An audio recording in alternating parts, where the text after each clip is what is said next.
আসসালামু আলাইকুম দর্শক। মৌলবি হতে গেলে বা মৌলবি এবং মাওলানা হতে গেলে এমন মৌলবি আর এই ধরনের মাওলানা হতে হবে। শুনুন বক্তব্যটি একজন মাওলানা তিনি কি বক্তব্য দিয়েছেন জুমার খুতবায় এবং তিনি কি বলছেন শুনুন। আজকে থেকে আমি একদম অফিসিয়ালি ঘোষণা দিচ্ছি, যেই বিবাহের মধ্যে প্রকাশ্যে মিউজিক গান বাজনা বাজবে সেই বিবাহ আমি পড়াবো না। আপনি যদি আমার এই কথা মেনে নিতে পারেন আলহামদুলিল্লাহ, আর যদি মেনে নিতে না পারেন, যদি ভাবেন যে ইমাম রাখা যাবে না, আমি একবার সেই দিনই চলে যাব, কোনো সমস্যা নেই, সেই দিনই চলে যাব আমি। কারণ আমার রিজিকের ফাইসালা আকাশে অলরেডি হয়ে আছে। আল্লাহ বলছেন ওমা মিন দাব্বাতিন ফিল আরদি ইল্লা আলাল্লাহি রিজকুহা। আল্লাহ সুবহানাহু ওয়া তাআলা এই পৃথিবীর যত সৃষ্টিজীব আছে সমস্ত সৃষ্টিজীবের রিজিক দাতা হচ্ছেন তিনি তাকে কিভাবে খাওয়াবেন এটা তার দায়িত্ব। কাজেই আজকে থেকে এটা অফিসিয়ালি ঘোষণা দিলাম, যেই বিবাহের মধ্যে প্রকাশ্যে গান বাজনা বাজবে, যেই ছেলে প্রকাশ্যভাবে হারাম বিষয়বস্তুর সাথে সম্পৃক্ত থাকবে, এই বিবাহ আমি পড়াবো না, এই বিবাহে আমি যাব না। আমাকে যতই ইনভাইট করা হোক, যতই আমন্ত্রণ করা হোক, আমি যাব না। এই বিবাহ আপনি কার মাধ্যমে পড়াবেন আপনি পড়াই নিয়েন, কারণ আমি একজন মুসলিম সমাজের ইমাম, আমাকে আপনারা রেখেছেন মুসলিম সমাজের ইমাম হিসাবে। এখানে মুসলমানদের যে দায়িত্ব সেগুলো আমি পালন করব। যেই বিয়েতে হিন্দুয়ানি প্রথা চালু থাকবে সেই বিয়েতে আমি কিভাবে যেতে পারি বলেন, কিভাবে যেতে পারি?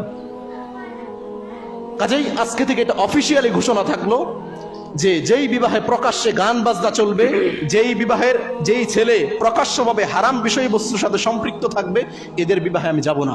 আপনি আপনার বিবাহ পৃথিবীর কোন হুজুর দিয়ে পড়াবেন সেটা আপনার দায়িত্ব। একজন ইমাম হিসাবে, মুসলিম সমাজের নেতা হিসাবে এই বক্তব্য আমি আজকে দিয়ে গেলাম।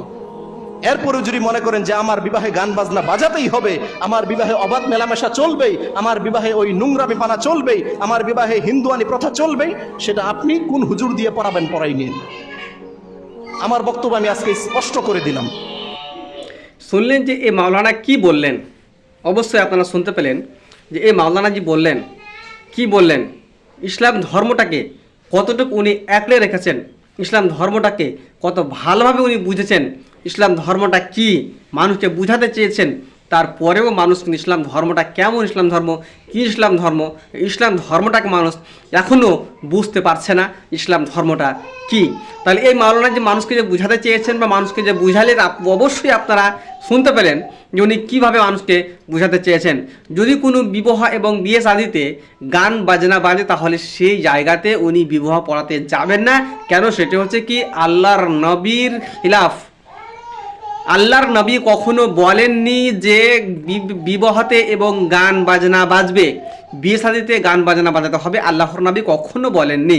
তাহলে সেই কথাগুলিকে যতগুলো এই সমাজের ইসলাম ধর্ম সমাজের মুসলমান সমাজের যতগুলো মৌলবি রয়েছে বা যতগুলো মাওলানা রয়েছে, সমস্ত মাওলানাকে একত্রিত হয়ে এরকমভাবে এক জায়গাতে হয়ে কথা বলা উচিত। কেননা যদি এক জায়গাতে কথা বলা যদি না হয়, যদি কথা বলতে পারা যায়, এরকমভাবে মানুষকে যদি শিক্ষা না দিতে পারা যায়, তাহলে কিন্তু মানুষ, এই পৃথিবীর মানুষ কিন্তু এখন বর্তমান শুধরিবে না।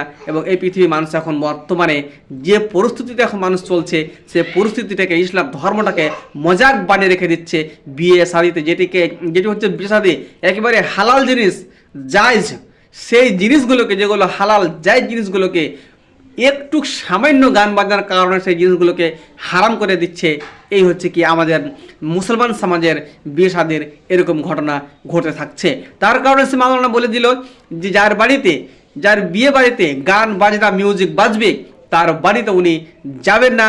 এবং তিনি বললেন আমাকে যদি গ্রাম থেকে বাদ দিয়ে দিতে হয় তাহলে আপনারা গ্রাম থেকে আমাকে বাদ দিয়ে দেবেন, আমি যেতে প্রস্তুত। কিন্তু রুজির মালিক একমাত্র আল্লাহ রাব্বুল আলামিন রুজির মালিক দিয়ে রেখেছেন, তাই এই গ্রাম থেকে তিনি যেতে বাধ্য এবং তিনি চলে যাবেন। কিন্তু প্রত্যেকটা সমাজকে, প্রত্যেকটা মানুষকে বলানো যায় যে তিনি বোঝাতে চেয়েছেন প্রত্যেকটা মানুষকে যে বিয়ে শাদিতে গান বাজনা না বাজে।